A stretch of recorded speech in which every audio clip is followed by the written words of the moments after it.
Sewer. Right now, you may want kindness, but still feel your body preparing for hurt. Maybe someone has spoken gently to you, and instead of relaxing, something inside you became alert. Maybe someone offered help, and your first feeling was not relief, but suspicion. Maybe a soft message appeared on your phone, a compliment, an apology, a patient word, and before warmth could reach you, the mind began searching for what might be hidden behind it. What do they want? How long will this last? When will their voice change? What will this cost me later? Maybe you have felt this too, dear friend. The ache of longing to be cared for, while also fearing the moment care comes close. The sadness of wanting to lean into tenderness, but finding your heart already leaning away. It can feel confusing. You may wonder why you cannot simply receive what seems kind. You may judge yourself for doubting good intentions. You may feel ashamed that love, patience, and warmth do not always feel safe at first. But tonight, let this be said softly. You are not broken. What you are feeling is not failure. A guarded heart is not an ungrateful heart. A cautious body is not a cold body. A person who flinches near kindness is not rejecting love because they are cruel. Often, they are protecting a place that once learned softness could change without warning. Perhaps there was a time when tenderness came with conditions. Perhaps someone was warm one day and punishing the next. Perhaps affection was given, then withdrawn. Perhaps help became control. Perhaps apologies arrived like rain on dry soil, but the same harm returned again and again. Perhaps you learned that the hand offering comfort might later become the hand that shamed you for needing it. And so now, even when the room is quiet, the body remembers, even under a blanket, even with your head on a pillow, even in dim light with the night air cool against your face. Some part of you may still be watching, waiting, listening for the change in tone, waiting for the kindness to become a debt, waiting for the warmth to ask for something in return. Let the room around you become very simple now. Feel the blanket where it touches your body. Maybe it is heavy near the legs, lighter near the chest. Maybe it has gathered around your side, holding warmth in uneven folds. Feel the pillow beneath your head, not demanding trust, only offering support. Let the dim light, if there is one, remain soft. Let the moonlight, if you imagine it, rest quietly on the wall or near the window, pale and patient, not trying to enter too quickly. There may be distant sounds, a vehicle far away, a soft tapping somewhere in the building, the faint hum of the world continuing beyond this room. Let those sounds come and go without needing your attention. They do not need you to prepare. They do not need you to explain. They do not need you to protect yourself from them. If it feels right, take a slow breath, not a breath that forces peace, only a breath that lets the body know you are here with it. Let the breath enter gently. Let it leave without hurry. And as it leaves, perhaps allow the jaw to loosen by the smallest amount. Let the tongue rest. Let the space around the eyes soften. Your eyes have watched for danger for a long time. They have read faces, messages, silences, pauses, tiny changes in someone's mood. Let them rest back into the darkness for a moment. They do not have to search this room for hidden harm. Let the shoulders feel the quiet invitation to lower. Maybe they cannot lower much. That is all right. Nothing needs to be forced. Nothing is required of you. Now, you do not have to solve your whole life tonight. You do not have to decide who is safe forever, who is not safe forever, who deserves trust, who does not, what every kindness means, or whether your heart should open or close. Tonight is much gentler than that. Tonight, we will not force the mind to be silent. We will not force the heart to trust. We will not pull open the guarded places as if healing were another kind of invasion. Tonight, we will simply sit near warmth. That may be enough. Here is the quiet paradox Buddhist wisdom offers with great tenderness. The heart does not become free by forcing itself to trust.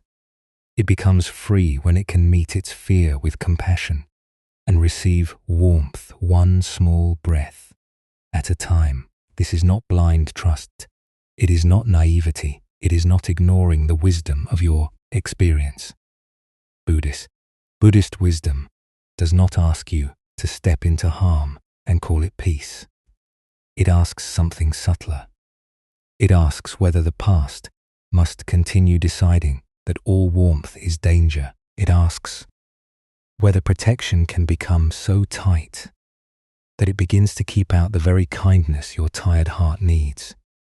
Imagine, just for a moment, a pair of hands that have been out in winter too long. Cold hands do not open easily. Their fingers curl inward. Their skin grows stiff. When warmth first returns, it may even sting. The sting does not mean the warmth is harmful. It means the hands have been cold for a long time. Maybe your heart is like that. Not damaged beyond repair, not unloving. Only cold from old winters. And kindness, when it comes near, can feel like a small bundle of warm rice wrapped in cloth, simple, humble, steaming softly, not asking the hands to open all at once, not demanding to be eaten, not demanding gratitude, only resting close enough that warmth can be felt through fabric. You do not have to take it yet. You do not have to trust it yet. You do not have to explain why warmth makes you uncertain. You may simply let it be nearby. Perhaps this is all the guarded heart can do at first. Let kindness remain near without pushing it away immediately. Let one gentle word exist without testing it from every angle. Let one offer of care touch the edge of the body without turning it into a contract. Let one moment of patience be one moment of patience, not proof of a future danger. Maybe there is a place in you that says, no, do not relax. We have relaxed before, and then we were hurt. Do not receive too much. Do not believe too quickly. Do not show need. Do not enjoy gentleness, because losing it will hurt more. Let that voice be heard, but not obeyed completely. It is trying to protect you. It may be frightened. It may be young. It may remember things the thinking mind would rather not revisit tonight. So do not fight it. Do not shame it. Do not call it difficult. You might simply say inwardly, I understand why you are careful. And then breathe. Because carefulness is allowed. But endless coldness is not the only way to survive. You are safe enough to soften a little. Not completely. Not forever. Not beyond your own wisdom. Only enough to notice the warmth near your hands. Maybe right now, you can feel your palms. They may be open or closed, warm or cool, resting on the blanket beside your body, or folded near you. Let them become quiet. Let them become ordinary hands, no longer needing to push away every possible tenderness before it reaches you. Imagine that somewhere in this soft room, a small cloth bundle has been placed nearby. Inside is warm rice, just cooked, holding heat gently. The cloth around it is faded blue, worn from many mornings, clean and soft. Steam does not rise sharply. It only gathers faintly, like a breath. The bundle does not move toward you. It does not insist. It waits. This is kindness without pressure. This is warmth without demand. This is care that does not need to conquer your fear. And perhaps, in a moment, we will walk into a misty hilltown market at the beginning of winter, where a young porter, with cold hands, will learn that not every offering is a chain. But before that story comes near, let your body know it does not have to defend itself from this night. Let the back of your body feel supported. Let the forehead smooth. Let the throat loosen around the words you never had to say perfectly. Let the chest be as guarded as it needs to be, but not hated for guarding. Let the belly soften if it can. Let the legs grow heavier. Let the breath move in. Let the breath move out. There is no rush. Healing does not need to break through the door. It can sit outside with warm rice, wrapped in cloth, waiting until your hands are ready. Dear friend, if kindness has frightened you, there was probably a reason. If gentleness makes you suspicious, your body may be remembering a time when gentleness did not stay gentle. If care feels difficult to receive, it does not mean you do not want love. It may mean you have wanted it so deeply that your heart became afraid of losing it again. Tonight, we do not need to argue with that fear. We only need to make a little space around it. Space for breath, space for warmth, space for the possibility that not every tenderness belongs to the old story. And perhaps, for now, the beginning of peace is not opening the whole heart. Perhaps it is simply allowing one small warmth to remain near your closed hands without running away. Sir, in the hill town of Yora, winter did not arrive all at once. It came first, as a silver edge on the rooftops before sunrise. Then, as mist in the stone lanes. Then, as a coldness that entered through sleeves, through cracked doorways, through the space between one breath and the next. By the time the market bells rang in the morning, frost had already gathered on the wooden carts, and the first vendors moved through the narrow streets with their shoulders lifted against the air. This was where Nima worked. She was a porter in the morning market, known for carrying what others could not or would not carry. Baskets of turnips still wet with soil, bundles of firewood tied with reed rope, clay jars of pickled radish, sacks of millet, crates of winter pears wrapped in straw. She was small in build, but strong from habit, with quick feet and eyes that noticed where a path would clear before it cleared. People called to her before the sun rose fully. Nima, take this to the upper stall. Nima, help me move these before the buyers come. Nima, watch that cart. The wheel is loose, she answered with a nod, rarely more. She did not complain. She did not ask for help. She did not linger when someone thanked her. If a merchant tried to give her an extra coin, she counted it carefully, suspicious of mistakes that might later be turned against her. If someone offered tea, she refused. If someone said, "Your hands must be freezing," she pulled her sleeves lower and walked away. Her hands were always cold, not only because of the weather.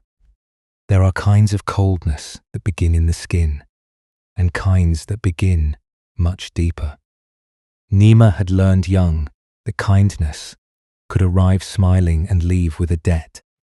An uncle, who fed her after her mother died, reminded her of the meal for years. A neighbor, who once bought her sandals, told everyone she was ungrateful when the sandals no longer fit. A merchant's wife, who called her dear child, later accused her of stealing when a coin went missing, though it was found under a mat before evening. So Nima learned, take only what is earned, trust only what is counted. Do not be warmed by hands that may later point at you. By the time she was grown, she could lift heavy baskets through the crowded market, but she could not easily receive a gentle word. At the corner, where the stone lane widened near the east gate an elderly woman named Old Meiji sold rice in small cloth bundles.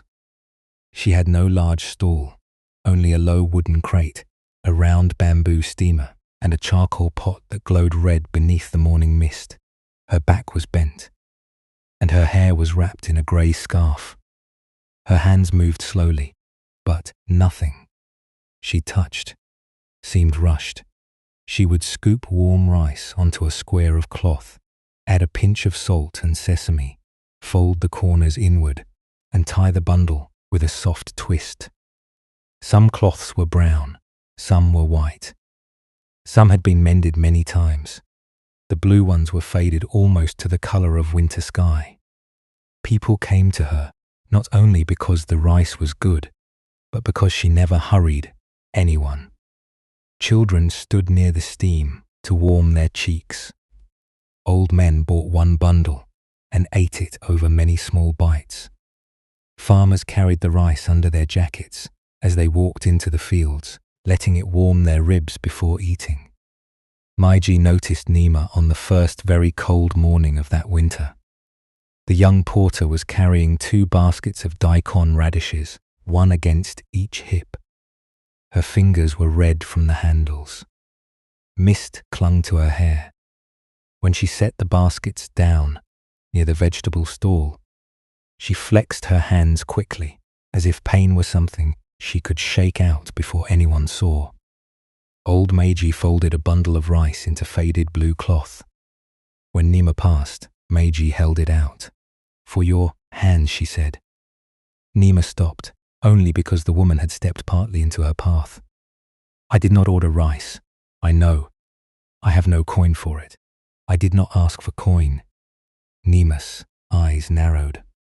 The bundle steamed faintly in Meiji's palm. Its warmth was visible in the cold air, not as smoke, but as a soft breath rising from the cloth. "I do not take gifts," Nima said. "Then do not take it as a gift. What else would it be?" "Warmth," said Meiji. Nima almost laughed, but there was no humor in her face. "Warmth is never only warmth." Old Meiji looked at her for a moment, not with surprise and not with pity, but with a kind of listening that made Nima uncomfortable. Then Meiji lowered the bundle and placed it on the edge of the wooden crate. "It can sit here," she said. "I told you I do not want it. I heard you. And if it goes cold, then it goes cold." Nima stood there, caught between irritation and something she did not want to name. Around them the market continued waking. A bell rang from the mule path. Someone poured water over a wooden board. Steam rose from a noodle stall. A cartwheel squealed, the smell of ginger, smoke, wet wool, root vegetables, and warm rice mingled in the mist. Nima turned away. All morning she worked. She carried turnips to the north stall. She lifted sacks of millet into a storeroom. She helped an old man pull a stuck cartwheel from a rut where melted frost had made the mud slippery. She moved quickly, but each time she passed the east gate, her eyes found the blue bundle resting on Meiji's crate. It was still there. At first, she felt angry at it. It seemed too patient, too certain of itself, too willing to wait without explaining its purpose. Then she felt annoyed that Meiji had not called after her, had not insisted, had not acted wounded by refusal. People who gave things often wanted to be seen giving. They wanted gratitude at once, like a coin pressed into their palm. But Meiji only continued folding rice for others. A boy came with 3 copper coins and left with 2 bundles. One tucked into his coat for his grandmother. A woman carrying firewood bought a bundle and held it between both hands before eating. A blind musician received one from Meiji, without coin, bowed once, and sat under the eaves to warm his fingers before playing. No one was scolded, no one was reminded, no one was bound by invisible rope. Nima did not understand this.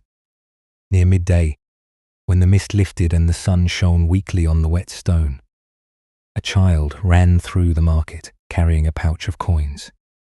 He slipped near the radish stall, and the pouch opened. Copper pieces scattered across the lane, rolling beneath baskets and between feet.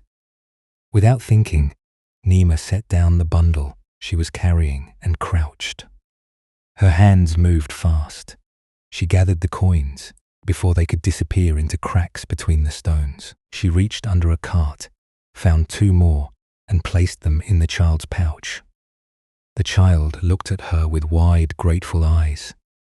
"Thank you," he said. It was only a small voice, only 2 words. But Nima felt her body flinch, as if something had come too close. She stood too quickly. "Hold them properly next time," she said. The child nodded and ran away. When Nima turned, old Meiji was watching from the rice crate. Nima's face hardened. "What?" Meiji did not answer immediately. She folded another cloth over warm rice, pressing the corners together with her thumbs. Then she asked, "When did warmth begin to feel like a rope around your wrist?" The question was quiet, not sharp, not clever. It did not expose her loudly. It simply opened a small space in the air between them. Nima looked away. "I have work," she said. "Yes," said Meiji. But this time, when Nima walked away, the question walked with her. "When did warmth begin to feel like a rope around your wrist?" She carried baskets. She moved jars. She lifted sacks, but the words remained near the back of her mind, not accusing her, only sitting there like the blue bundle on the crate, patient, unmoved. By afternoon, the market thinned. The stone lanes grew damp again as the sun lowered behind the hill. Vendors packed unsold vegetables. The charcoal pot beneath Meiji's steamer glowed less brightly. Nima returned a cart to the lower road and paused near the east gate. Though no one had called her, the blue bundle was still there. It no longer steamed. But when a wind moved through the lane, Nima imagined it must still hold some warmth inside. Old Meiji sat on a low stool rubbing her fingers. "You left it there all day," Nima said. "Yes. Why?" "Because you said you did not want to take it. That does not answer why you kept it." Meiji looked down at the bundle. "Some warmth is not ready to be received when it is first offered." Nima felt something tighten behind her ribs. "If I take it now," she said, "what will you ask?" Meiji's eyes lifted. "Nothing. Everyone asks something. Perhaps everyone you remember." The words landed softly, but they touched a bruise. Nima wanted to say that Meiji knew nothing about her. She wanted to say that old women with warm rice could afford to speak gently, because no one had taught them how quickly gentleness could become a hook. She wanted to say that she had survived by not taking what could later be used to pull her back. But when she opened her mouth, nothing came. Her hands hurt from the day's work. The cold had entered the joints of her fingers. She looked at the blue cloth folded around the rice, small and ordinary. Without promise, without pressure, it did not reach for her. It did not follow her down the lane. It did not accuse her of pride. It did not call her ungrateful. It only waited. Nima stepped closer. She did not eat it. She did not thank Meiji. She only picked up the cloth bundle and held it between both hands. The warmth was faint now, but still present. It moved through the blue cloth slowly, not enough to burn.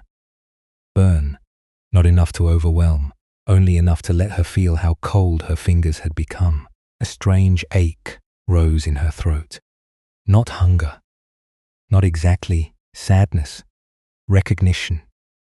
She realized she had refused many things before she had even touched them. A cup of tea, a kind look, a place near a fire, a gentle question, a child, "Thank you." She had believed she was protecting herself from hidden ropes, hidden debts, hidden hands that would tighten later. And perhaps sometimes she had been, but not always. Not every warmth had been a chain. Not every kindness had been waiting to close, her fingers curled around the bundle. Old Meiji said nothing. The market grew quiet around them. A bell sounded from somewhere beyond the east gate. The last mist of the day began to rise again from the stones. Nima stood there, with the warm rice in her hands. Not healed, not suddenly trusting, not changed into someone easy and open. But for one breath, she did not put it down. For one breath, she let warmth remain. Sure, and maybe, dear friend, there is something in Nima's hands that your own heart understands. Not because your life is a market lane in winter, or because someone has placed warm rice before you in faded blue cloth, but because you may know the feeling of warmth becoming suspicious before it can become comfort. You may know what it is to want care and fear care at the same time. You may know how quickly the body can close around itself when someone speaks softly, offers help, or stays patient in a moment when you expected them to turn away. This story is not telling us to trust everyone. It is not asking us to ignore what we have learned. It is not asking us to become open in ways that make us unsafe. It is showing us something quieter.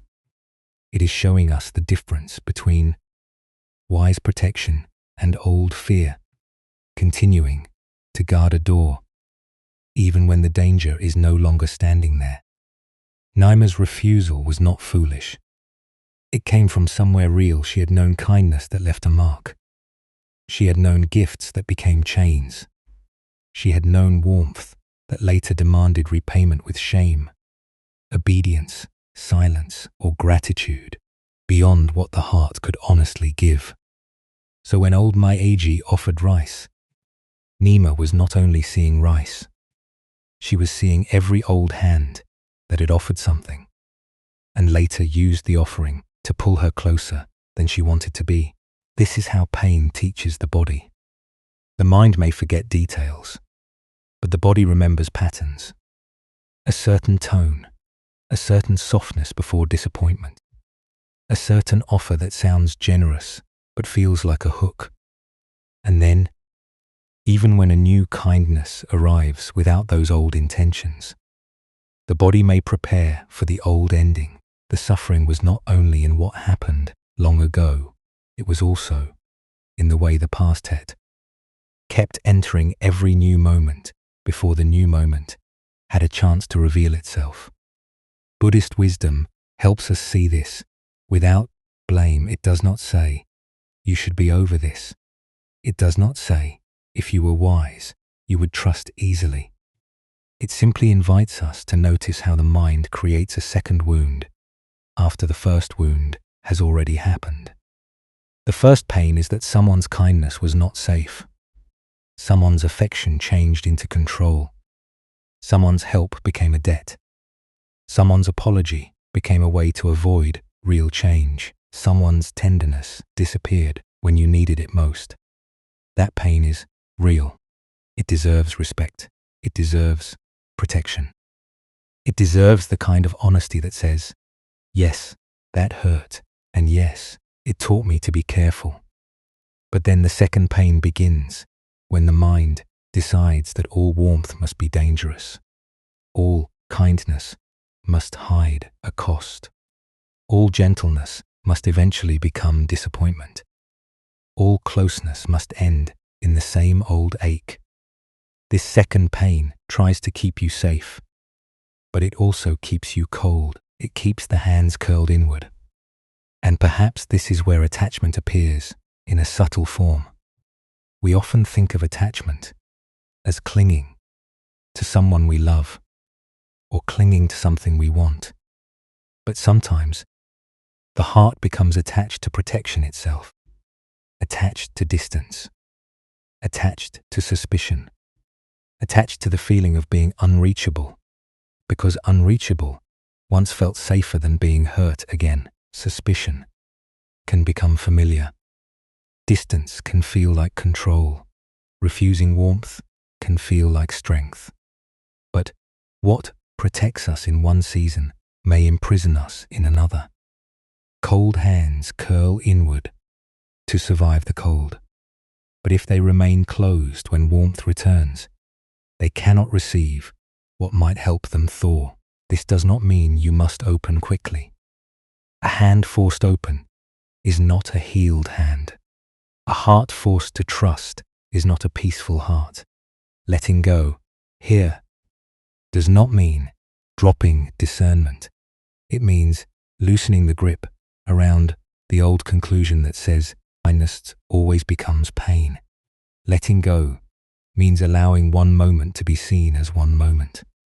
One gentle word to be one gentle word. One offer of help to be examined with wisdom, not automatically condemned by memory. It means you can keep your eyes open without living, as if every warm thing is fire. Mindfulness is what makes this possible. Mindfulness in this kind of healing is not emptying the mind or becoming perfectly calm. It is the quiet recognition. My body is bracing. My chest has tightened. My hands are closing. A kind word has arrived, and fear has arrived. With it, the old story is reaching forward. The old winter is touching this new warmth. To notice this is already a soft freedom, because before noticing, you may simply react. You may reject help before you feel your need. You may dismiss praise before it can enter. You may test someone's patience until they become tired, and then believe their tiredness proves what you feared. You may pull away from kindness, then grieve that no one stays close. But when awareness comes near, even gently, there is a breath between fear and action. In that breath, you do not have to accept everything. You also do not have to reject everything. You can pause. You can feel the cloth around the rice. You can let warmth be near the hands before deciding what it means. This is very different from forcing trust. Trust is not a command you give to the heart. Trust grows through repeated experiences of safety, honesty, patience, and respect. If your heart has not had enough of those experiences, it may need time. It may need proof. Slowly. Not because it is dramatic, but because it is wise enough to know that words alone are not the whole truth. So if kindness feels unsafe, perhaps the first practice is not to open completely. Perhaps the first practice is to stop shaming yourself for being guarded. Compassion begins there. Passion says, of course you flinched. Of course you wondered what it would cost. Of course, warmth made you uneasy if warmth once came with punishment. Of course you learned to hold your hands close. You were trying to protect something tender. And compassion also says, dear one, protection does not have to remain frozen forever. The Buddha pointed again and again toward the way suffering grows when we cling to fixed views, not only fixed views about the world, but fixed views about ourselves and about what is possible. The guarded heart may hold a fixed view that says, I am safer alone, or people always change, or kindness is the beginning of control, or if I need someone, I will lose myself. Maybe these views were born from real experience. They may contain a piece of truth. But Buddhist wisdom asks whether a piece of truth has become the whole sky. Impermanence reminds us that conditions change. People are not all the same person. Every offer is not the old offer. Every gentle voice is not the voice that once became cruel. Every moment of care is not guaranteed to vanish in the way. Care vanished before the past shaped you, but it does not have to be the only sculptor of your future. Still, This is slow. It must be slow. Cold hands do not become warm by being shoved into flame. They warm by nearness, through cloth, through patience, through a heat that does not demand immediate opening. That is why old Maiji did not chase Nima down the lane. She did not say, "You should be grateful." She did not turn the rice into proof of her own goodness. She placed it nearby and let it remain. The rice did not become a debt because Maiji did not make it one. The warmth did not become control because it was allowed to wait. There is a deep teaching in this. Kindness that pressures the guarded heart to open may feel like another form of invasion, but kindness that can wait. Kindness that respects the pace of the wound. Kindness that does not demand performance in return, gives the heart a chance to discover something new. Perhaps you have needed this kind of kindness. Not the loud kind that insists it knows what you need. Not the impatient kind that becomes offended when you do not trust quickly. Not the kind that says, "After all I have done for you, why are you still afraid?" But the kind that can sit near the closed hands and say, "You do not have to eat yet. You do not have to thank yet. You do not have to explain your coldness. I will not turn my offering into a rope." And perhaps, slowly, you can begin to offer this kindness to yourself. When you receive a soft message and suspicion rises, you can notice the suspicion without becoming cruel toward yourself. When someone compliments you and you want to reject it, you can pause and let the words rest nearby. When someone offers help and the body stiffens, you can breathe before deciding. When affection makes you afraid, you can whisper inwardly, "This is the old winter speaking. I do not have to hate it. I do not have to obey it completely. This is awareness becoming warm. This is compassion, touching the places that suspicion has been guarding. And little by little, the heart may learn that receiving does not always mean surrendering your wisdom. You can receive slowly and still remain discerning. You can let warmth come close and still keep your boundaries. You can appreciate a kind gesture without promising your whole trust. You can say yes to a small kindness and still say no to control. You can let rice warm your hands without handing your life to the person who offered it. This is the middle way for a guarded heart. Not isolation, not blind trust, a patient nearness to warmth, a willingness to test reality gently instead of letting memory answer every question in advance. Maybe not today, not fully, not all at once, but one breath, one softened hand, one moment when you do not immediately push away what is gentle, one moment when you allow kindness to be present without forcing yourself to decide whether it will last forever. And this is where healing begins to feel possible, not because the past is erased, not because fear disappears, but because fear is no longer the only one allowed to speak. Warmth may speak too, the body may listen, and for one quiet breath, like Nima in the fading market mist, you may hold something gentle without knowing yet what it means. Sua. So perhaps, for these next few moments, you do not have to decide whether the world is safe. You do not have to decide whether a person can be trusted forever. You do not have to examine every kind word you have ever received, every broken promise, every apology that did not change anything, every moment when warmth became confusing. Let this be much smaller than that. Let it become only this body, this breath, this night, and one small place inside you where kindness has felt difficult to receive. If it feels right, bring your attention gently to the breath. Not to make the breath deeper, not to make the mind quiet by force, only to notice that the breath is already here, moving in its own patient way. It enters the body without asking you to trust it. It leaves the body without demanding that you understand it. Breath is a simple visitor. It does not argue with your guardedness. It does not shame the places that still feel cold. Let the inhale come as it comes. Let the exhale go as it goes. Perhaps the breath touches the chest only lightly. Perhaps it moves lower into the belly. Perhaps it feels uneven tonight. Whatever it is, let it be enough. There is no need to force this. There is no need to turn relaxation into another task you must perform correctly. Now, slowly, notice the body. Feel the forehead.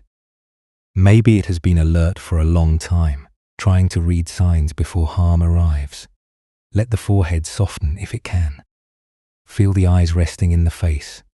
They have searched faces, messages, pauses, silences. They have looked for the moment warmth might turn. Let them rest now, in the dimness, no longer required to interpret the whole world tonight. Feel the jaw. Perhaps the jaw has held back questions like, "Can I believe you? Will you stay gentle? Are you angry beneath that kindness? What do you want from me?" Let the jaw loosen a little. Not because the questions are wrong, but because the body does not have to hold them so tightly in this moment. Feel the throat. Maybe there is a small tightness there. The place where gratitude sometimes gets stuck. The place where need feels dangerous to speak. The place where you have wanted to say thank you, but also wanted to step away. Let that place be met softly. No need to open it. No need to explain it. Even noticing is enough. Feel the chest. This may be where the guarded heart lives most clearly. Perhaps it is closed, careful, folded inward. Perhaps it feels protected by an old winter. Do not push against it. Do not ask it to bloom because a meditation told it to. A guarded heart is not a bad heart. It is a heart that learned to survive. You might say inwardly, very gently, "I see why you close." And then breathe. Let the breath move near the closed place, not into it by force, only near it. Like warm steam passing close to cold fingers. Now bring awareness to the hands. Perhaps your hands are resting on the blanket. Perhaps they are near your sides. Perhaps they are folded together. Feel the palms, the fingers, the tiny sensations there. Warmth, coolness, heaviness, tingling, numbness, nothing at all. Let the hands become the center of this practice for a while. Imagine that these hands have been out in winter, not because they did anything wrong, not because they chose coldness, only because life, they learned to curl inward. They learned that closing could protect them from more cold. They learned not to reach too quickly, not to accept too easily, not to trust every flame, and maybe, after a while, the curled shape began to feel like home. Now, in the quiet room of imagination, picture a small cloth bundle resting nearby. It is not in your hands yet. It does not arrive suddenly. It simply sits close enough to be noticed. Inside, the faded blue cloth is warm rice, cooked slowly, holding a gentle heat. The cloth is soft from being washed many times. It is clean, but not new. It has the tenderness of something ordinary, something that does not need to impress you. A little warmth gathers inside it. Not sharp, not burning, not demanding. Just enough warmth to be there. You do not have to pick it up. You do not have to accept it. You do not have to be grateful. You do not have to trust where it came from. For now, perhaps, you can only let it exist near you. Notice what happens in the body when warmth is nearby. Maybe some part of you leans toward it. Maybe another part pulls back. Maybe the mind says, "Be careful." Maybe the chest tightens. Maybe the hands want to close more. This is all allowed. Nothing has gone wrong. Cold hands often feel pain when warmth first returns. A guarded heart may feel fear when tenderness comes close. You might name the pattern softly. This is the fear that kindness will become control. This is the fear that receiving will cost me later. This is the habit of protecting myself before I know what is happening. This is the old winter in the body, not as criticism, not as a command, only as awareness, placing a small lamp near the feeling. And now, if it feels right, imagine moving one hand slightly closer to the cloth bundle. Only slightly, maybe not touching it yet. Maybe only feeling a hint of warmth through the air. Let that be enough. The warmth does not chase you. It does not say, "Why are you still afraid?" It does not demand that you become open. It does not turn away because you need time. Perhaps, after another breath, you might let one fingertip touch the cloth, or perhaps not. Both are welcome. If you imagine touching it, let the contact be very light. The cloth is warm, but not too warm. The heat reaches you through a layer, softened by fabric. This matters. The cloth is the boundary. The warmth does not break through your skin. It meets you with protection still present. Maybe this is what safe receiving feels like at first. Not being overwhelmed, not being rushed, not being asked to melt immediately. Just warmth through cloth, just nearness with a boundary, just a small experience that says, perhaps not all gentleness is trying to take something. If the body allows, imagine placing the bundle into both palms. Let it rest there. You do not need to close your fingers around it. You do not need to hold tightly. Let the rice carry its own warmth. Let the cloth hold its own shape. Let your hands receive without grabbing, without pushing away. And if the hands in the imagination tremble, let them tremble. If they stay stiff, let them be stiff. If they soften a little, let that happen quietly. No one needs to know. No one needs to praise you.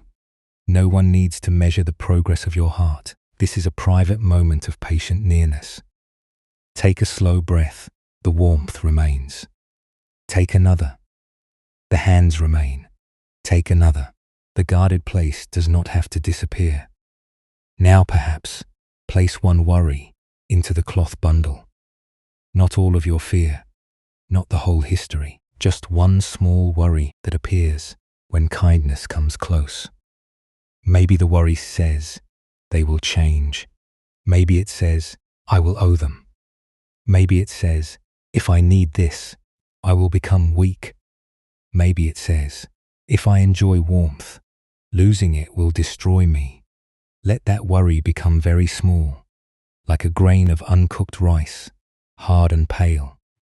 Place it inside the bundle, among the warm rice already. Be there. Watch how the worry does not vanish, but it changes temperature. It is held among warmth. It is not alone in the cold. This is not magic. It is not instant healing. It is only a new relationship. Fear can be present without being the only thing in your hands. Suspicion can be noticed without being obeyed at once. Tenderness can be near without forcing the whole heart open. Now let the image soften. Perhaps the blue cloth grows a little warmer in your palms. Perhaps the steam is barely visible, like a breath on winter air. Perhaps your hands are still cold at the edges, but less painfully so at the center.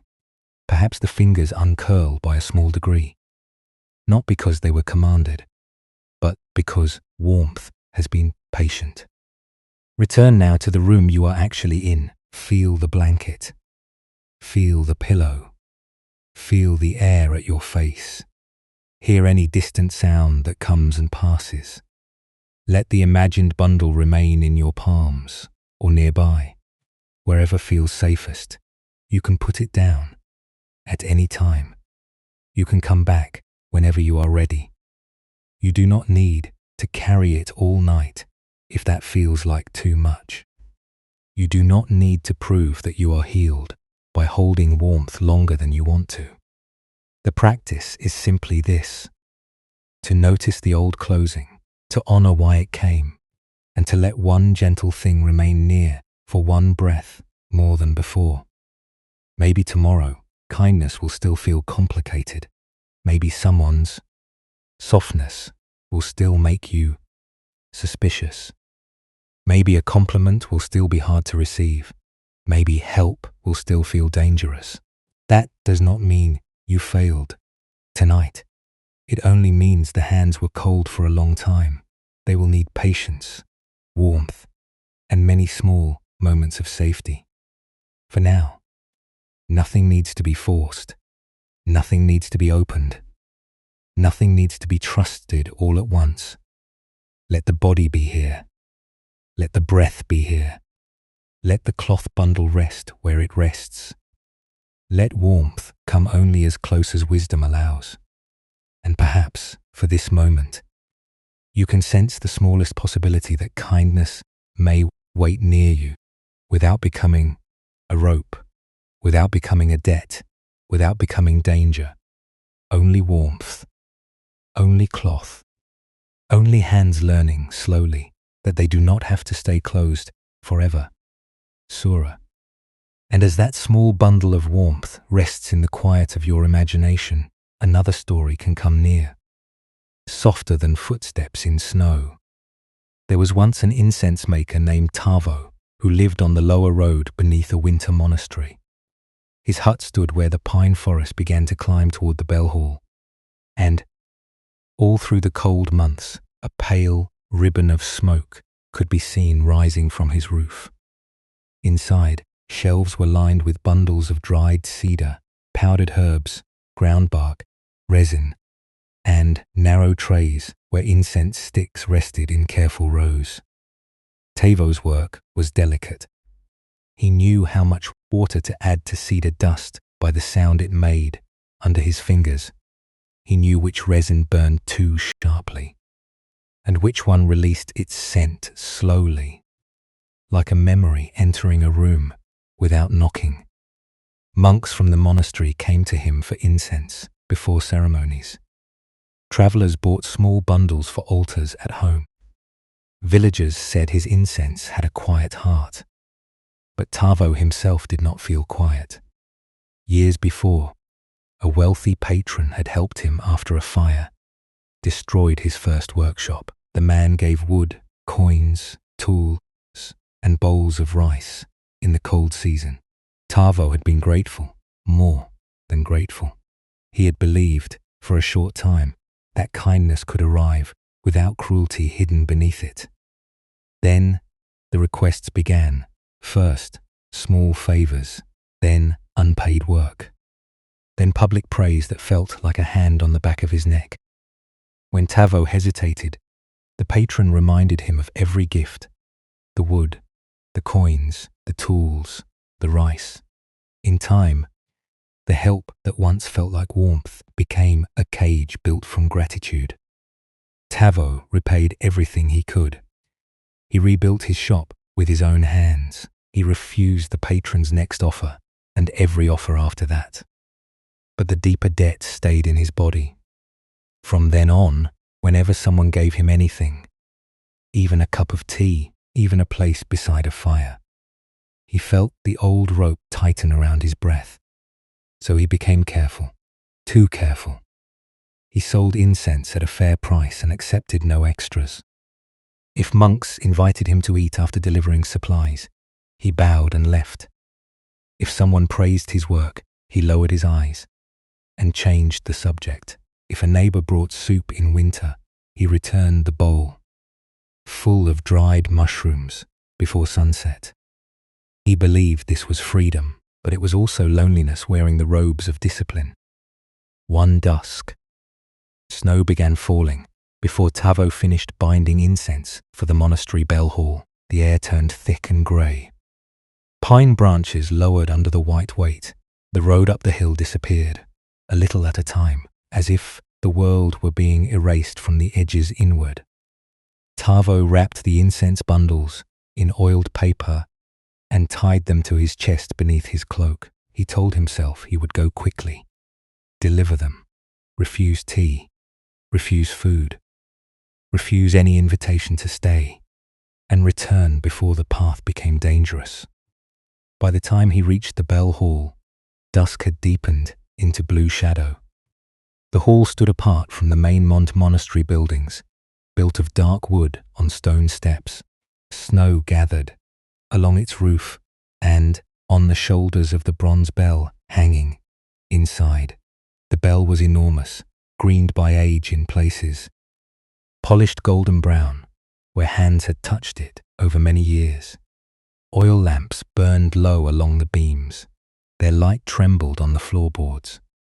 The air smelled of old bronze, pine smoke, cold stone, and the incense Tavo had brought. Inside the hall sat Seiran, the bell listener. She was blind and had lived near the bell for so long that people said she knew the weather by the way. Silence gathered before the evening strike. She tended the lamps, kept the floor swept, and listened to the bell's fading resonance. After ceremonies, she could recognize monks by their steps, children by the way they held their breath when entering, grieving people by how softly they set down offerings. When Tavo came in, she did not turn her head toward him at once. "You walked faster than the snow wanted you to," she said. He stiffened. "The incense is dry." "I did not ask about the incense." He placed the bundles near the altar shelf. "Then I should go before the path closes." "The path is already closing." Outside, wind pushed snow against the steps in soft bursts. Tavo looked toward the doorway. The lower road had become a pale blur between dark pines. "I can manage." Seiran reached beside her and adjusted the wick of a lamp. Many people can manage harm when they have practiced, refusing shelter. The words made him frown. "I do not need shelter." "No," she said. "You need not to owe anyone for it." His hand moved unconsciously to the front of his cloak, where the incense had been tied. There was nothing there now but cloth and the tightening of old memory. Seiran did not ask him to sit. She did not tell him that pride was foolish.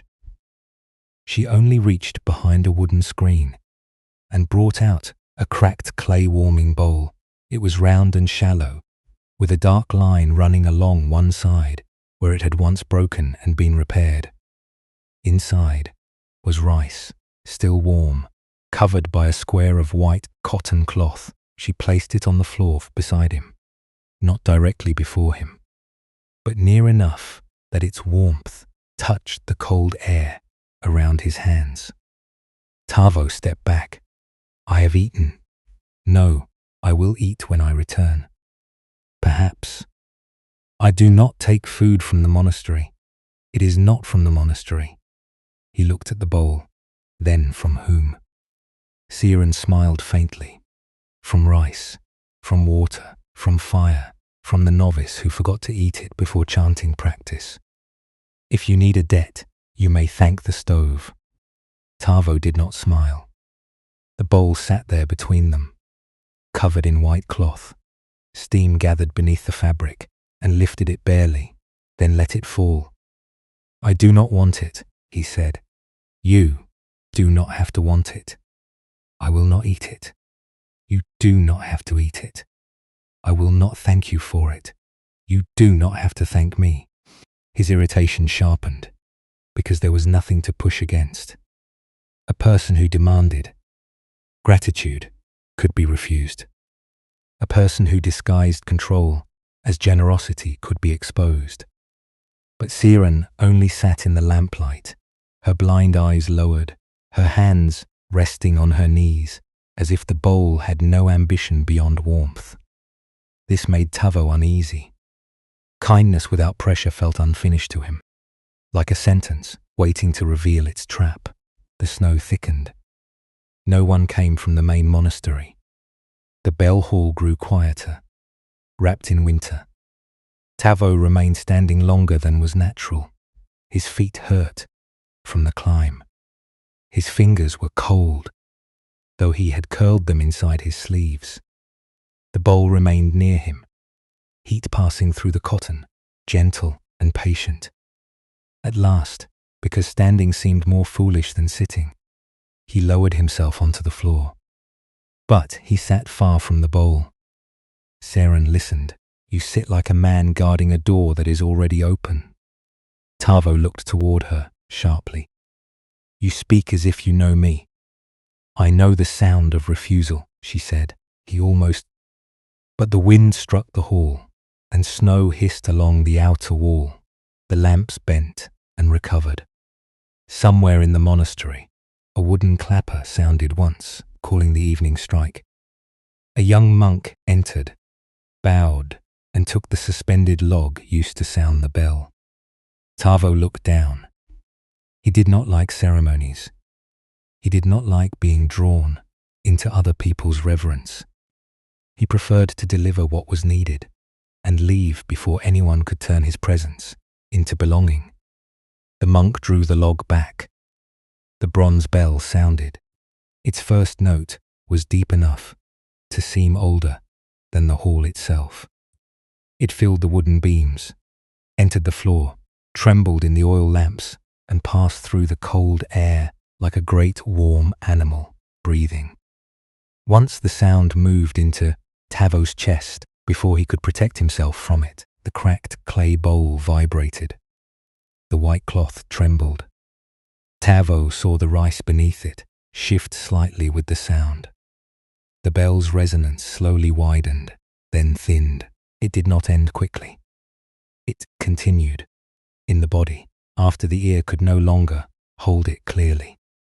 Tavo felt it along his ribs, in the hollows of his palms, in the old guarded place that had learned to turn every gift into a possible chain. His eyes moved again to the bowl. The crack in the clay was visible now, lit by the lamp. It curved along the side, like a dark river. On pale earth, the bowl was damaged, repaired, but not hidden, and still it held warmth.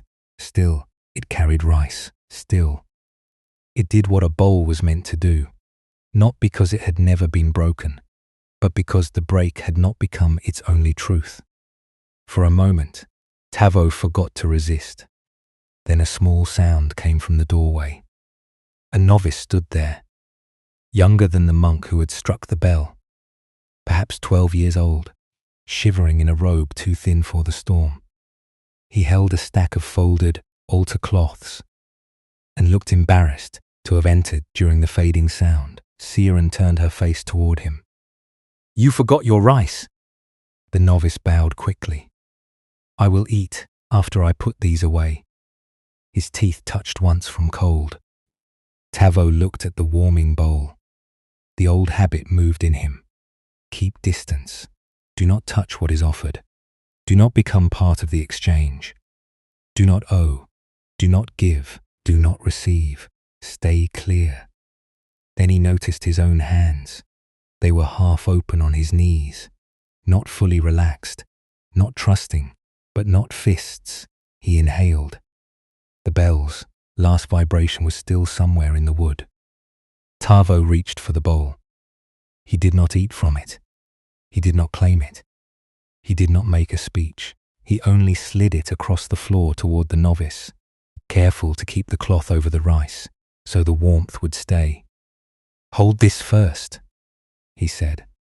The novice looked startled, then grateful. He crouched and placed both hands around the cracked bowl. His shoulders lowered almost immediately. No one praised Tavo. No one said he had changed. Seren did not even smile in his direction. And because no one made the moment large, it remained honest.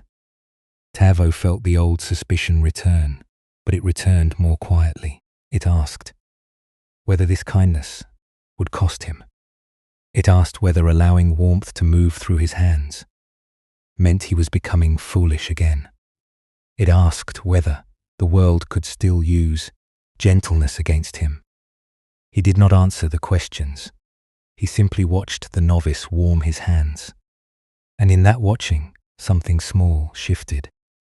He understood that refusing every bowl had not freed him from the old patron. In a hidden way, it had kept the patron near. Every rejected cup, every declined meal, every kindness treated as danger had been another moment of letting that old harm decide the shape of the present. This realization did not make him trust the world. It did not make him ready to accept every offer. But it did show him that suspicion, too, can become a master. The novice carried the bowl to a corner and ate quietly. Siren adjusted another lamp. Snow continued, laying itself over the steps outside. Tavo stayed in the hall until the path could be cleared. Before he left the next morning, Siran handed him the empty cracked bowl. "For your hut," she said. His body tightened. She heard it somehow. "You may refuse." He stood with the bowl in his hands. It was cool now, light, ordinary. The crack ran beneath his thumb. "What would I owe?" Siren touched the bronze bell gently with 2 fingers. "When it rings," she said. "Do you owe the bell your echo?" Tavo looked down at the bowl. He almost gave it back. Then he bowed, not deeply, not dramatically, and wrapped it in his cloak beside the incense papers. On the way home, the morning snow shone softly on the pines. His steps were careful.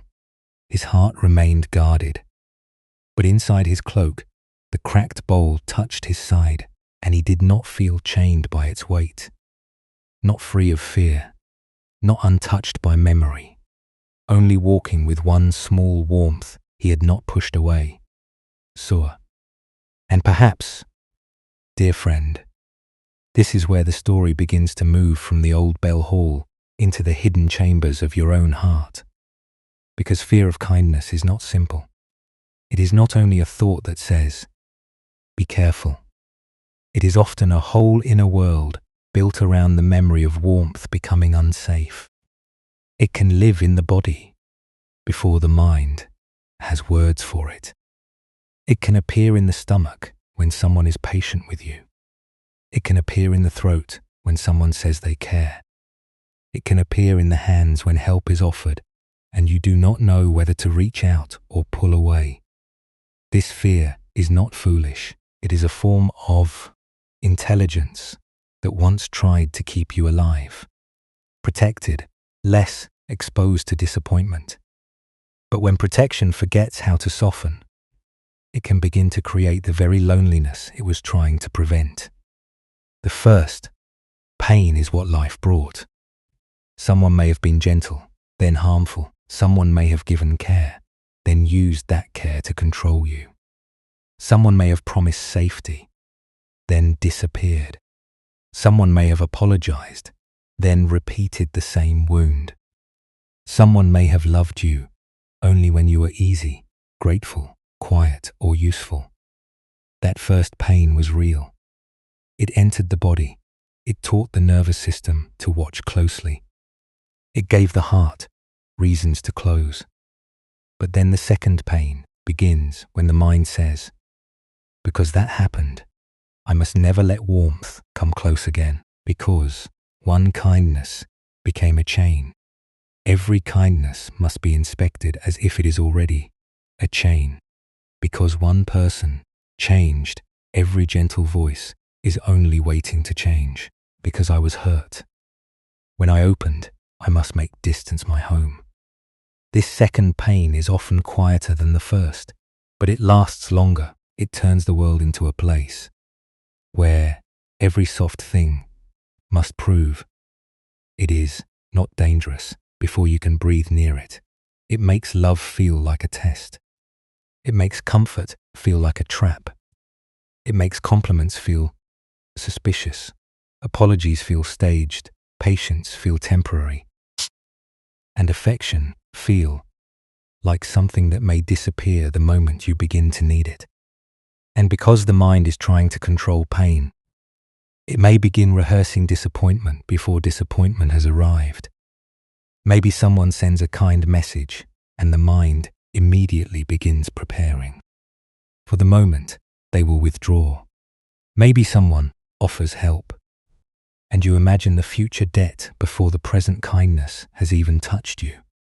Maybe someone stays gentle during your fear, and instead of receiving the gentleness, the mind looks for the hidden edge. It says, "Not yet. Wait, they will show their real face soon." This is control wearing the clothing of wisdom. True wisdom notices patterns and protects the heart from real harm. But fear often imitates wisdom by turning every new moment into an old conclusion.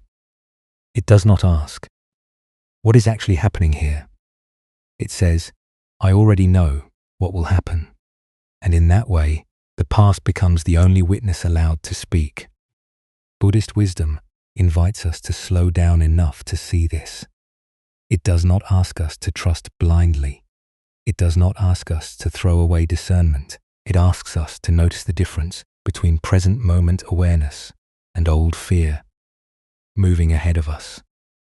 Awareness says, "My chest is tight because kindness is near." Fear says, "Kindness is near. Therefore danger is certain." Awareness says, "I need time before I open." Fear says, "If I open even a little, I will lose myself." Awareness says, "This person's actions will show me who they are over time." Fear says, "Test them now, reject them first, pull away before they can leave." When you can hear the difference, even faintly, the second pain begins to lose some of its power. Resistance also plays a part. The heart resists tenderness, not because tenderness is unwanted, but because wanting tenderness feels vulnerable. To want care is to admit that you can be touched. To receive kindness is to admit that you are not beyond needing. And if needing once led to humiliation, abandonment, or control, then the body may choose the cold room simply because it knows how to survive there. There is a strange safety in familiar loneliness. It hurts, but it is predictable. No one can disappoint the part of you that has already decided not to expect anything. No one can take warmth away if you never let yourself feel warmed. No one can call you dependent if you refuse every bowl before it reaches your hands. But what is protected there? And what is lost? Sometimes the guarded heart believes it has escaped suffering, when really it has only chosen a suffering it can control. The ache of distance may feel safer than the uncertainty of closeness. Suspicion may feel safer than the tenderness of being seen. But slowly, this controlled suffering becomes a small room, and the heart begins to wonder why it cannot breathe. Self-judgment then comes quietly. You may judge yourself for not being able to receive love easily. You may think, "Why am I like this? Why can't I just accept kindness? Why do I ruin good things? Why do I make people prove themselves again and again? Why do I want closeness and then fear it when it comes?" But shame does not thaw the hands. Shame is another winter. Trying to fix yourself through shame only teaches the guarded heart that even your own inner voice is unsafe. If you attack yourself for being afraid, the fear does not vanish. It hides deeper. It becomes more certain that the world, even the inner world, is not gentle enough to open to. Compassion is different. Compassion says, "This fear has a history. This closing has a reason. This suspicion was once an attempt to survive, and now slowly we can learn another way." Compassion does not excuse harmful behavior if fear causes you to hurt others, but it also does not make fear into an enemy. It allows responsibility without self-hatred. It allows healing without violence. It allows you to notice, "I pushed kindness away because I was afraid and I can learn to pause next time. I tested someone because I expected betrayal, and I can learn to speak more honestly. I dismissed a compliment because receiving felt dangerous, and I can let the next kind word rest near me a little longer. This is how the path becomes practical. Not perfect trust, not perfect openness, a breath of space before the old defense takes over. There is also the pain of needing proof before receiving anything. The guarded mind may say, "Show me forever before I accept this moment." Prove. You will never change before I believe your kindness now. Promise. There will never be a cost before I let warmth reach my hands. But no human relationship can offer perfect proof. No one can remove all uncertainty. Even good people are imperfect. Even sincere people have limits. Even safe love is still alive, changing, learning, sometimes clumsy, sometimes quiet, sometimes in need of repair. If you wait for perfect certainty before receiving any warmth, the hands may remain cold for a very long time. This is where Buddhist wisdom becomes tender but honest. Peace is not the absence of uncertainty. Peace is a different relationship with uncertainty. It is not saying, "I know for certain, I will never be hurt again." It is saying, "I can meet this moment with awareness. I can receive slowly. I can watch actions over time. I can keep boundaries. I can let warmth touch me without surrendering my wisdom." There is a middle way between locking the door and throwing it open. There is a way to open a window, a way to let warmth enter through cloth, a way to hold the rice bundle without promising to eat it all, a way to let kindness be one moment of kindness without turning it into a contract or a prophecy. This is not small. For a heart trained by hurt, this is profound. The mind may still replay betrayal. It may show you the old scenes. The moment someone's voice changed, the moment a promise failed, the moment you realized that a gift had a hook hidden inside it. These memories may come, not because you want to suffer, but because the mind is trying to warn you. When they come, perhaps you can say, "Thank you for trying to protect me," and then ask, "Is this memory the same as this moment?" Sometimes the answer may be yes. Sometimes the present really does echo the past, and your body's caution deserves attention. But sometimes the answer may be no. Sometimes this is a different person, a different situation, a different offer, a different pace. Sometimes the warm rice in your hands is only warm rice. And when it is only warm rice, can you let it be that? Just for one breath. The guarded identity may say, "I am someone who cannot trust. I am someone who always gets hurt. I am someone who is safer alone. I am someone who must not need." But identity is often pain, repeated until it sounds like truth. You are not only the one who was hurt, you are also the one who noticed the hurt. You are also the one who survived. You are also the one who can learn. You are also the one whose hands, though cold, can still feel warmth. And maybe this is the beginning of freedom, not becoming a person without fear, but becoming a person who no longer lets fear be the only caretaker of the heart. The first pain may still be part of your story. The second pain does not have to be fed forever. Warmth can come slowly. Trust can grow honestly. Boundaries can remain. And somewhere inside, the heart can begin to understand that receiving kindness in small, careful ways is not the same as losing itself. It is simply allowing one gentle heat to touch the place that has been cold for too long. Sir, and this is where the teaching becomes very close to ordinary life, dear friend. Not only in a market lane, not only in a snowed-in bell hall, not only beside an old bowl or a cloth bundle or the quiet patience of someone who does not demand that the heart open quickly. It appears here in the places where your life actually touches you.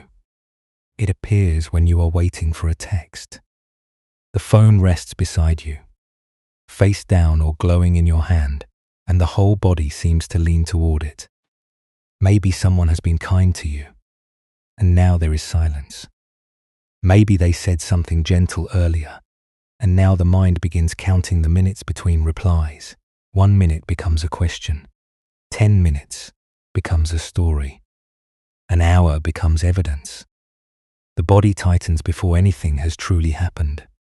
The old winter whispers, "See, warmth is leaving." And maybe, before you know it, you are no longer lying in your room. You are living inside a future. The mind has built from fear. You imagine the change in tone. You imagine the distance. You imagine yourself becoming too much, too needy, too hopeful, too foolish for trusting even a little. In such a moment, peace is not found by forcing yourself not to care. You care. That is why it hurts. Peace begins with one breath before obeying the story, a breath before checking again, a breath before sending the second message from panic instead of presence, a breath before deciding that silence means abandonment. That breath is not small. It is wisdom entering through the smallest door. It is the hand pausing above the warm cloth bundle, noticing both the longing and the fear and not letting either one drag the whole heart away. Not every thought deserves obedience. Not every feeling is a command. A feeling can be real without being the full truth. A thought can be loud without being wise. Fear can arrive with urgency, but urgency is not the same as guidance. You might be lying awake at night, replaying a mistake, something you said, something you failed to say, a moment when you were guarded and wished you had been softer, moment when someone offered kindness and you answered with distance, sarcasm, silence, or suspicion. Then, shame enters quietly and begins its work. It tells you that you ruin good things. It tells you that you are too damaged to be loved gently. It tells you that your fear has made you unworthy of patience. But shame does not teach the heart to receive. It only makes the inner room colder. A wiser response might be softer and more honest. I was afraid. I reacted from an old place. I can repair what can be repaired. I can learn without turning myself into an enemy. This is self-forgiveness, not as an excuse, but as warmth. It is rice, wrapped in cloth, placed near the part of you that feels ashamed. It does not erase responsibility. It makes responsibility possible without hatred, because when you hate yourself for being wounded, you do not become less wounded, you become more alone inside the wound. Maybe you feel behind in life. You look at others and think they receive love more easily, trust more naturally, rest more deeply, move forward without carrying the same hidden alarms. You see their relationships, their calm smiles, their confident choices, and you imagine that everyone else has been given a warmer world than you. But comparisons sees the outside of another life and calls it evidence. You do not know what cold each person has carried. You do not know what they fear when the room goes quiet. You do not know what they cannot receive, what they cannot say, what they pretend not to need. Their hands may look open from a distance, but every heart has its own weather. So when comparison comes, perhaps you can return to the cloth in your palms, not their path, not their timing, not their shape of healing, only this small warmth near your own hands. Your life does not have to thaw at the pace of someone else's. Maybe you try to control a relationship because uncertainty feels unbearable. You read every word closely. You examine every change in rhythm. You ask questions without asking them directly. You test affection by pulling away, then watch to see who follows. You act as if you need nothing, while secretly hoping someone will notice everything. This is not because you are manipulative at your core. It may be because direct need once felt unsafe. It may be because asking openly once brought rejection, ridicule, or control.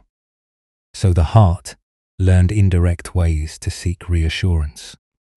It learned to check warmth from a distance. It learned to measure care without admitting how much it wanted care. But you can care deeply without gripping tightly.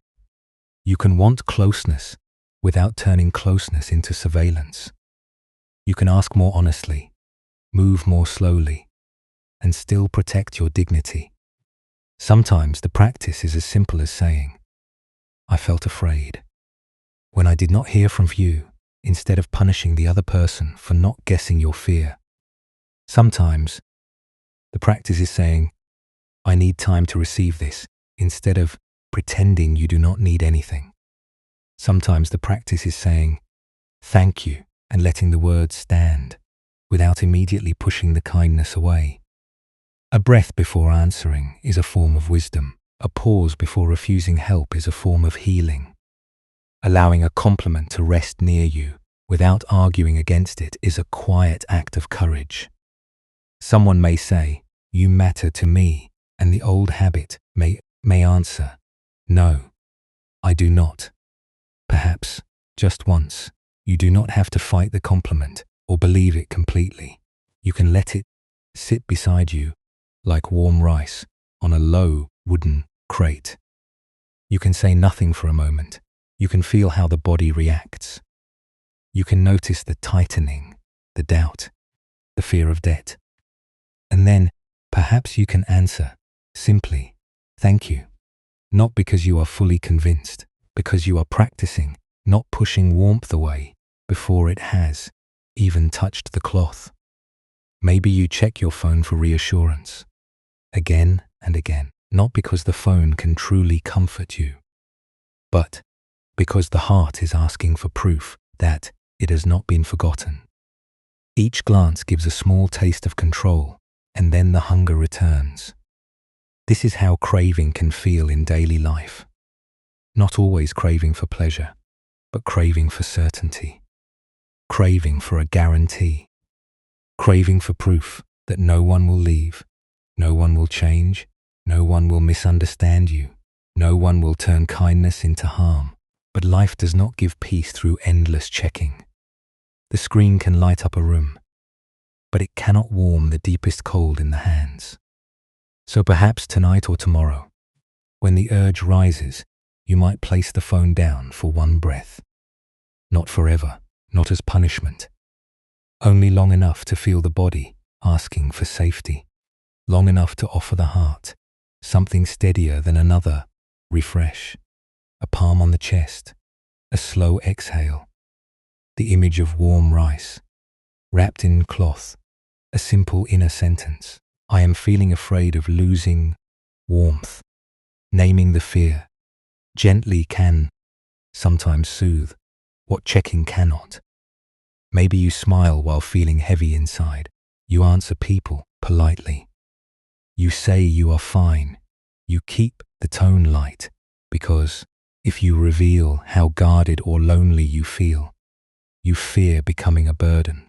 You fear someone will comfort you at first and then resent you later. You fear needing too much, so you become easy to be around and difficult to truly know. Dear friend, there may be tenderness beneath that smile that has waited a long time for honesty. You do not have to reveal everything to everyone. Wisdom chooses where the heart opens, but you also do not have to live as if being real is always dangerous. There may be one person, one moment, one sentence, one small truth that can be offered without pouring out the whole river. I have been more tired than I said. I am not ready to talk fully, but I do not want to disappear. I am grateful, and I am also scared. These are small openings, not surrender, not collapse, not foolish trust. They are like loosening the cloth just enough for steam to rise. Maybe you want rest, but feel guilty for resting. You think you must become healed before you deserve peace. You must answer every message, fix every misunderstanding, improve every flaw, explain every silence, and repair every relationship before the body is allowed to sleep. But you can rest without earning it. Even guarded hearts need sleep. Even unfinished people need warmth. Even someone still learning how to receive kindness is allowed to put down the work of self-protection for a few hours. Peace is practiced in small moments, not as a grand transformation, but as one tiny refusal to abandon yourself, one breath before reacting, one kind word allowed to remain, one fear named without shame, one offer received slowly, one night where you do not turn every uncertainty into a task. The world may still be uncertain tomorrow. People may still be imperfect. Your heart may still be cautious. But something in you can begin to relate differently to all of it. Not with cold rejection, not with desperate grasping, with patient nearness, with cloth between warmth and skin, with hands that do not have to open all at once. And as this teaching follows you into ordinary rooms, ordinary messages, ordinary silences, perhaps you begin to notice that healing is not always dramatic. Sometimes it is the moment you almost close and then pause.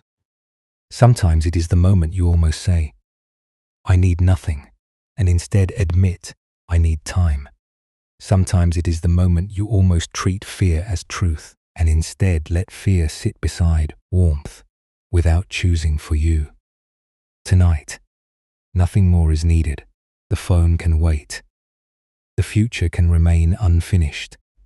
The heart can be cautious and still be learning. And somewhere inside, the small cloth bundle remains warm enough, near enough, patient enough for the part of you that is not ready to open yet, but is beginning to believe it may not have to stay cold forever.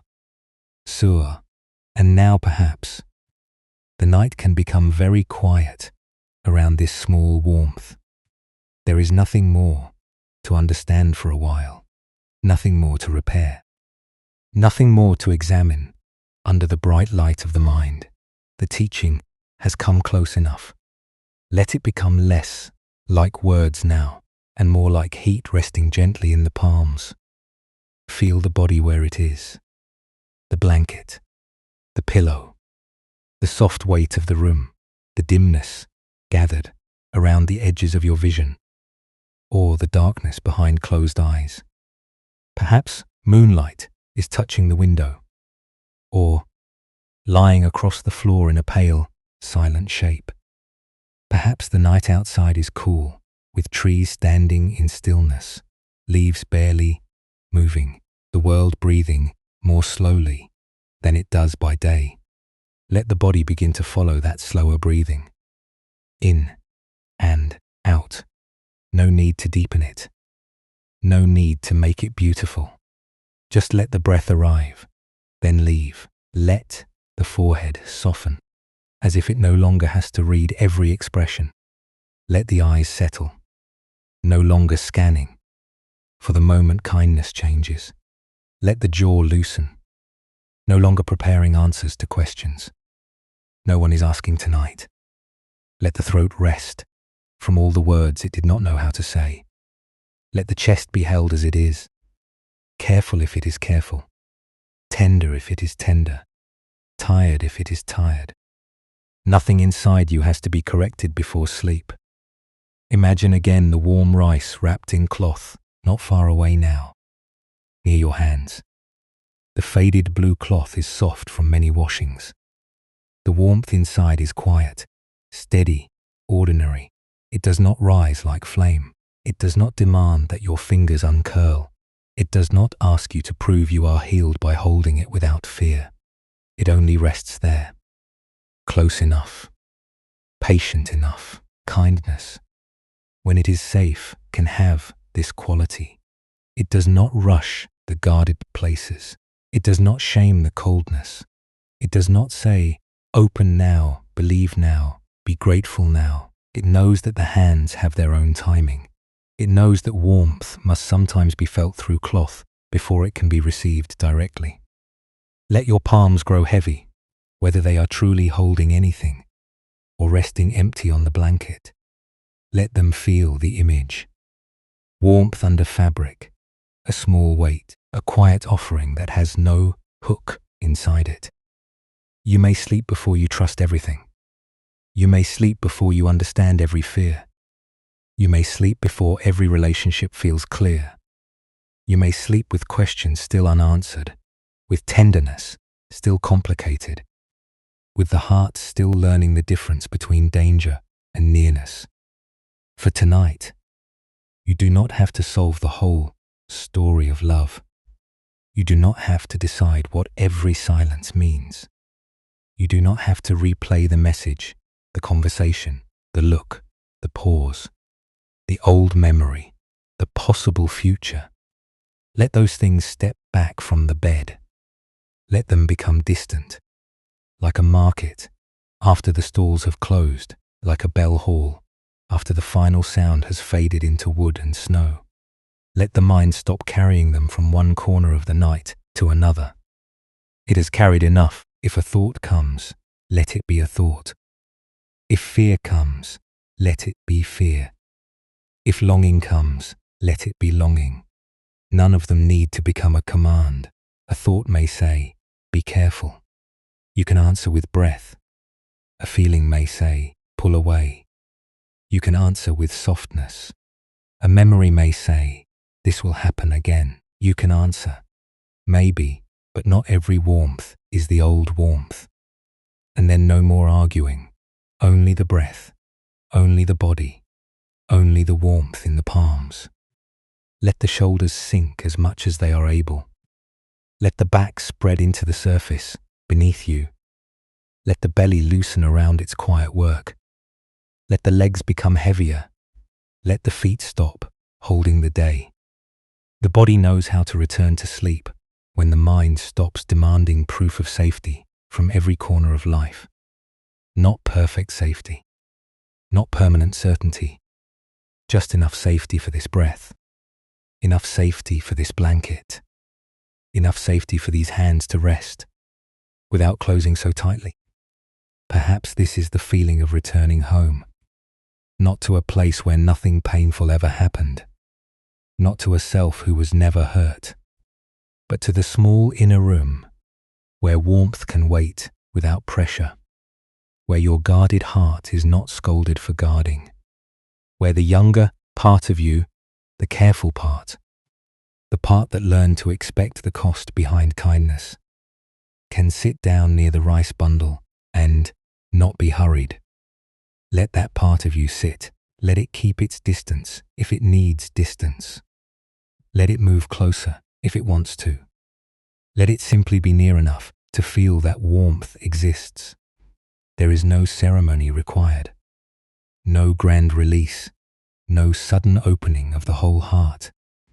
Only the smallest thawing, only the gentlest nearness, only a quiet room in the middle of the night, and the possibility that receiving may one day feel less dangerous. The moonlight outside does not force the window open. It rests where it can, on the sill, on the floor, on the edge of a curtain. It offers itself in silence, and the room receives it according to its own shape. Let kindness be like that. Tonight, let it touch only what is ready. Let it leave the rest untouched. Let sleep come in the same way, not as something you must achieve, but as something that may gather around you slowly. Around the feet, around the legs, around the hips, around the shoulders, around the quiet face, around the hands that have been cold for so long, the breath becomes softer, The room becomes farther. The body becomes heavier. Warm rice, soft cloth, closed hands learning they are not being forced. Warm rice, soft cloth, a heart allowed to take its time. You can stop watching for danger in this room for a little while. You can let the phone remain still. You can let tomorrow wait outside the door. You can let unfinished conversations stay unfinished until morning. You can let your life be unresolved and still enter sleep. Because sleep does not ask you to be certain. It only asks you to release your grip for a few hours. Let the grip loosen, a little, then a little more, if it comes naturally. Let the old winter remain outside the blanket. Tonight, let the warmth stay near your palms. Let the heart feel, not loudly, not completely, but faintly, that it has not been abandoned to the cold. And as you drift, perhaps the cloth bundle remains beside you in the moonlit quiet, still warm enough for the guarded heart, still patient enough for the hands that are not ready to open all the way. What if, tonight, kindness does not need to enter by force, but can wait softly beside you until fear forgets to hold the door?